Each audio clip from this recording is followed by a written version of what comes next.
Look at this. Another mega project from Saudi Arabia.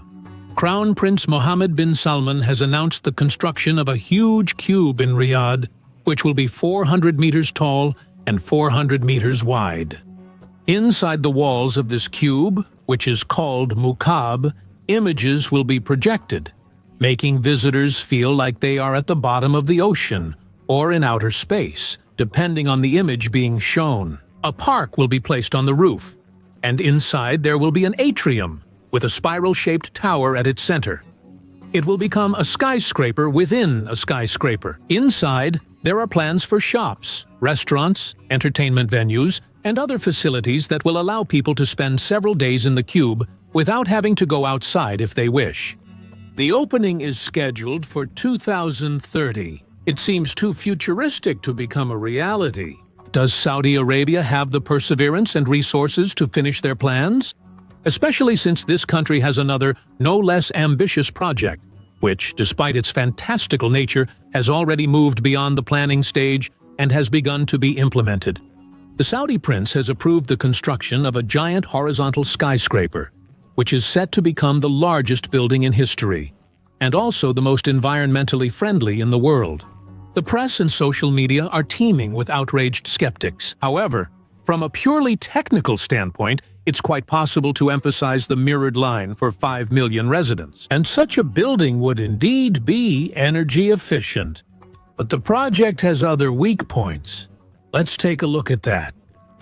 At first glance, choosing a tall building to save energy seems a bit strange. Scientists have long found that buildings with 20 floors or more consume much more electricity and gas per square meter than those under 6 floors. But here, you need to consider the nuances. The farther from the Earth's surface, the lower the air temperature, and the higher the wind speed. This is a clear benefit for hot Saudi Arabia. The mega building mirror line is 200 meters wide, 500 meters high, and 170,000 meters long. So, heat won't come through the side walls. That means the costs for air conditioning immediately become much lower than in typical skyscrapers in such an area. Humanity spends about a third of its energy on movement or transportation. The city of Zirkalnaya on the shore of the Red Sea is designed precisely to minimize such expenses. The water is very close. Water transport is the most economical, needing just a gram of fuel to move a ton of cargo 1 kilometer. Inside the mirror line, everything is transported by rail, and here, the choice is the most efficient of all possible options. On land, it uses the least amount of energy, about 10 grams of fuel per ton-kilometer of cargo. It makes sense because the friction between the wheel and the rail is minimal. Both are smooth. Passengers will travel on ultra-fast trains reaching 512 kilometers per hour. The railway lines will run underground. So, in fact, we're talking about the largest subway in history. But in the ideal city, they've done away with cars. They are not included in the project, at least not for use inside the city. Cargo and passengers are transported solely by railways. Elevators are essential, too. The city is only 200 meters wide, but half a kilometer tall. So it's a serious skyscraper, not just the longest building in the world. At the same time, this height is already well mastered by builders, and technologically, a building like this can be constructed at any length and width. As for the city's energy consumption, of course, there won't be any 100% renewable energy in the mirrored line. Well, I mean, again, theoretically, these kinds of heliostations could help. The sunlight from the mirrors heats up the molten salts in the central tower to hundreds of degrees, which allows the steam turbine to run for several hours on the stored heat.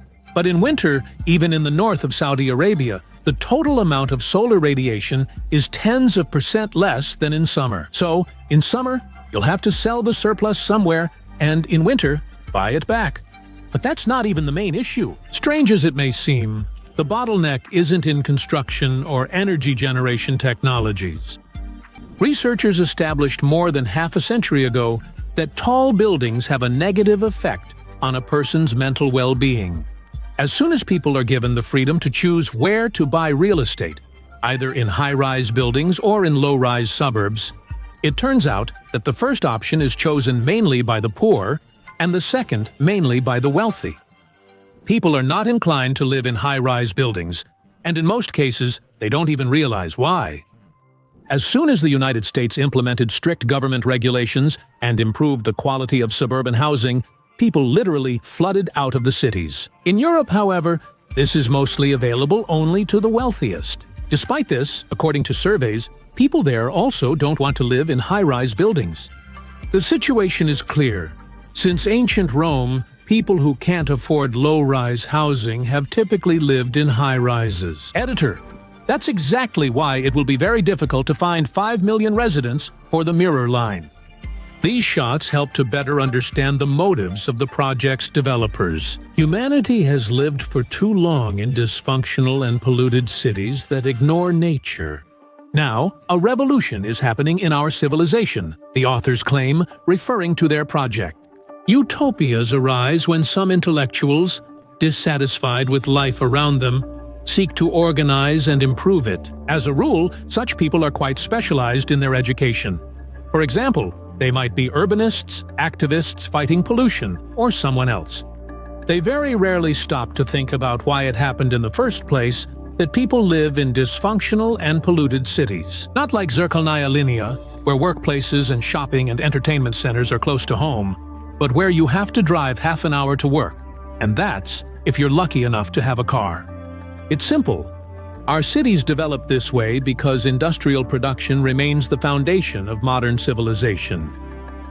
You can't build an oil refinery, steel plant, or car factory within walking distance of every neighborhood. There are technical and economic reasons why they would be inefficient if they became smaller than a certain size. Let's take that same Mirror Line. There are 34 million people living in Saudi Arabia. Suppose we settled 5 million people in the megastructure. What would they do and how would they earn a living?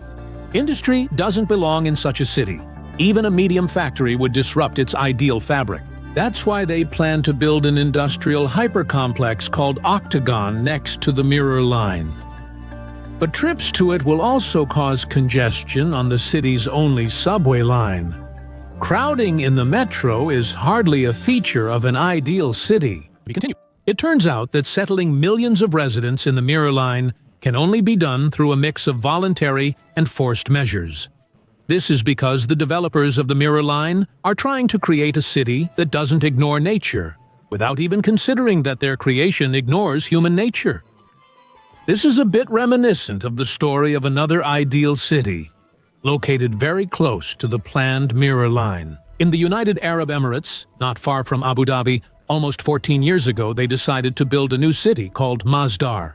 And they decided to build not just a city, but a super ecological, super convenient, and super cool innovation city, Masdar. It was supposed to become a role model for all the cities on the planet, to be the first city in the world with zero carbon emissions, functioning exclusively on alternative energy sources. This is how the city looked 10 years ago in the renderings. Let's see what they achieved. In 15 years since the start, less than 20% of the basic complex has been built, and less than 10% of the announced total area. Now the full launch date has been postponed to 2030, and this date is not final.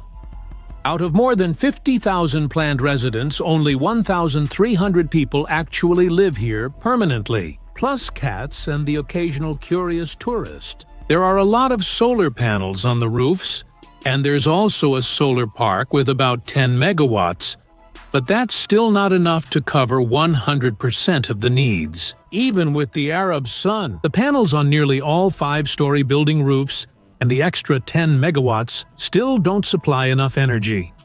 Renewable energy sources currently cover about 50% of the required needs. The self-sufficient eco-smart city in the Arabian desert, lush with greenery of various species from around the world, turned out to be a ghost town between urban neighborhoods and Abu Dhabi Airport. About 100 palm trees, magnolias, and other plants have been planted there. And the mini metro system has turned into a few electric cars for getting around the city. The initial plan for building Masdar required $22 billion, but in the end, the project's budget today is about $16 billion. But the Arab world is known, of course, not only for this, but also for other amazing engineering marvels that have already been put into operation. The most impressive of them, of course, is the world leader in skyscraper height, Burj Khalifa. This tower, which opened in 2010, was conceived as a symbol of advanced technology and the development of the United Arab Emirates. As we already know, the construction cost $1.5 billion, but the expenses paid off in the very first year. They earned $4 billion from the sale of premises in the skyscraper. The building continues to generate profit even now. But in Saudi Arabia, they are already building the Jeddah Tower skyscraper, which could take the lead from Burj Khalifa. Its height will be a full kilometer. The project's completion date is still unknown, so other projects may take the lead. Kuwait will have its own record holder. The Burj Mubarak Al Kabir skyscraper, now under construction, will be 1,001 meters tall, a nod to the story of 1,001 nights. The building will consist of 3 twisted blade-like towers for better stability. To reduce the wind load, which at a height of 1 kilometer can reach 60 meters per second, vertical elements similar to those on airplane wings will be added along the entire surface of the towers. This technique will be used in architecture for the first time, with the opening set for 2030. Construction has also started on Dubai's Creek Tower, which sources say will stand between 828 and 1,400 meters tall. The exact figure is kept secret to prevent anyone from planning something taller. This project is by Santiago Calatrava, who designed the City of Arts and Sciences in Valencia and the Turning Torso in Malmö. It is expected that Creek Tower will allow the Emirates to further shift their economy towards tourism, reducing their dependence on oil. Creek Tower is different from other skyscrapers and won't even be classified as a building. Only 20 floors at the top will house a restaurant, hotel, and observation decks. Dubai is building the tallest and most advanced television tower. It will be supported by steel guy wires, the longest ever used in construction. Here's another technology. The Al Bar Towers in Abu Dhabi have a very interesting feature to protect the steel and glass skyscraper towers from the scorching sun. They were coated in smart skin. The shielding facade consists of more than 2,000 movable elements. The umbrella system is controlled from the main center, which receives information from light sensors. These are the engineering marvels of the Arab world. Some are the most advanced on the planet, while others are too fantastic to become reality. Write in the comments what impressed you the most. And see you in future episodes on our channel.